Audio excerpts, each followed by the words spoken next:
Olá, crianças, bom dia. Bom, a nossa aula de hoje é aula de ciências, tá? A nossa aula é a nossa terceira aula de ciências, ok? Bom, é o seguinte, dentro do assunto de as plantas, nós temos um subtítulo, digamos assim, né?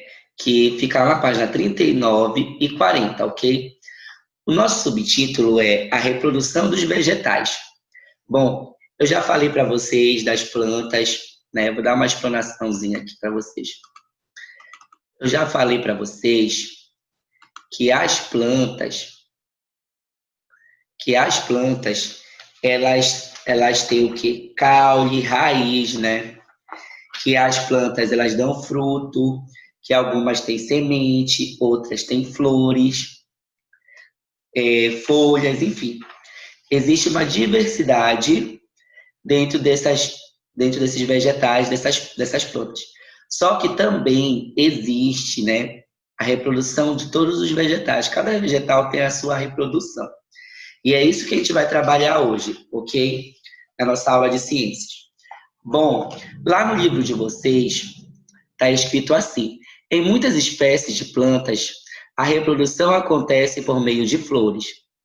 Elas possuem órgãos reprodutores masculinos e femininos responsáveis pela formação dos frutos e das sementes. O gineceu é o órgão de reprodução feminino.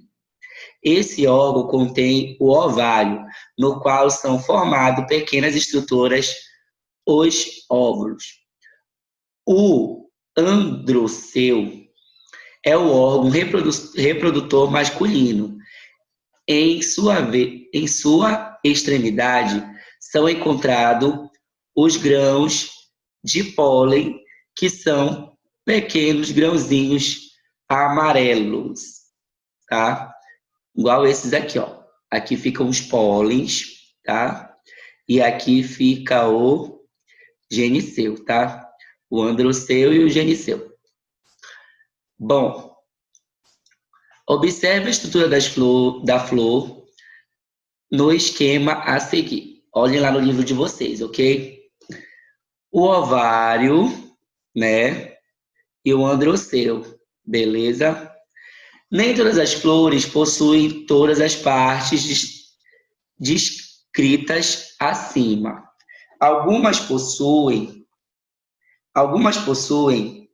apenas o órgão reprodutor feminino, enquanto outras são o órgão reprodutor masculino.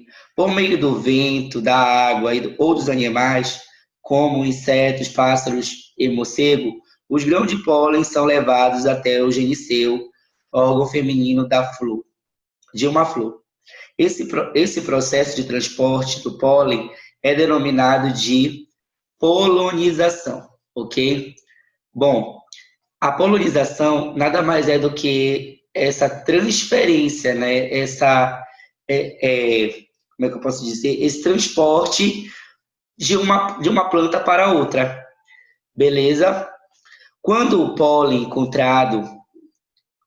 encontra o óvulo instalado no ovário, ocorre a fecundação.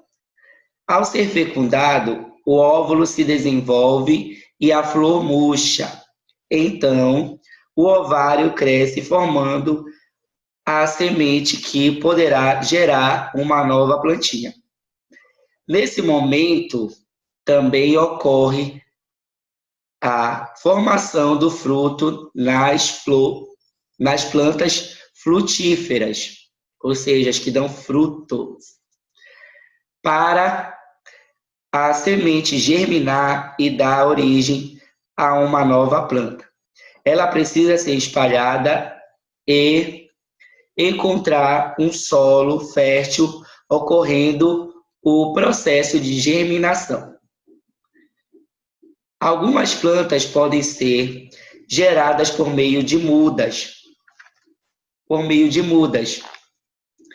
Essa reprodução consiste em retirar pequenos ramos de uma planta adulta e plantar em um local com condições adequadas para o crescimento de um vegetal. Observem, ao plantar uma muda de roseira em um local apropriado, ela formará raízes e originará outras plantas. Beleza? Há plantas que também se produzem a partir de folhas, raízes ou de pedaços de caule. Observe. A batata doce é uma raiz que tem a capacidade de formar novas plantas. Beleza? É uma raiz que vai crescendo e se torna uma linda planta. Bom, resolva a atividade da página 40. Na página 40, você tem a primeira, a segunda, a terceira e a quarta questão. Preste atenção na explanação da atividade. Bom, primeira questão. Tiago fez o seguinte: plantou sementes em jarros diferentes no mesmo dia e regou-as do mesmo jeito. Só que um jarro recebeu luz solar e outro ficou dentro do armário. Observe. Primeiro jarro e segundo jarro. Por que a planta ficou no lugar escuro? Por que a planta que ficou no lugar escuro morreu? Bom, coloque lá a sua resposta. Por que você acha que ela morreu? Segunda questão. Numere corretamente as etapas do desenvolvimento de uma planta a partir da germinação da semente. A partir da germinação da semente, ok? Bom, surge um pequeno broto para fora do solo, que origina o caule.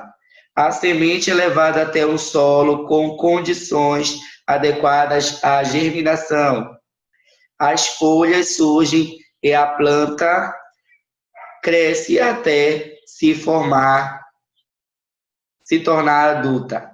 Bom, você vai colocar 1, o 2 e o 3 de acordo com o que você acha a partir do processo de germinação da semente. Beleza? Terceira questão. O beija-flor é uma ave que se alimenta de néctar, solução açucarada produzida e armazenada por alguns vegetais em suas flores. Devido ao seu hábito alimentar, esse pássaro passa o dia viajando de flor em flor. Letra A. Ao se alimentar, o beija-flor carrega em seu corpo vários grãos de pólen, até outras flores. Como é conhecido esse processo de transporte do pólen? Expliquei para vocês no conteúdo, beleza? É polinização ou germinação? Vocês leiam lá que vocês vão entender e responder corretamente. Letra B. Explique o que acontece quando o grão do pólen encontra o óvulo da flor. O que ocorre? Tá? Quando o pólen encontra o óvulo da flor. Expliquei para vocês na aula anterior, no assunto, ok? Preste atenção lá, leia com atenção no livro que você vai saber responder. Quarta questão. Observe as imagens e responda à pergunta. Qual tipo de reprodução vegetal foi mostrada acima? A flor foi cortada, foi plantada em um vaso e ela cresceu e se multiplicou. Qual tipo de reprodução foi mostrada acima? Vão lá no assunto que vocês vão entender, beleza? Espero que vocês tenham prestado atenção na explanação do conteúdo. O nosso livro é Ciência Está Formando Cidadãos. Um forte abraço do seu professor Charlie Luz. Fiquem todos bem, fiquem em casa, um cheiro e até a próxima aula.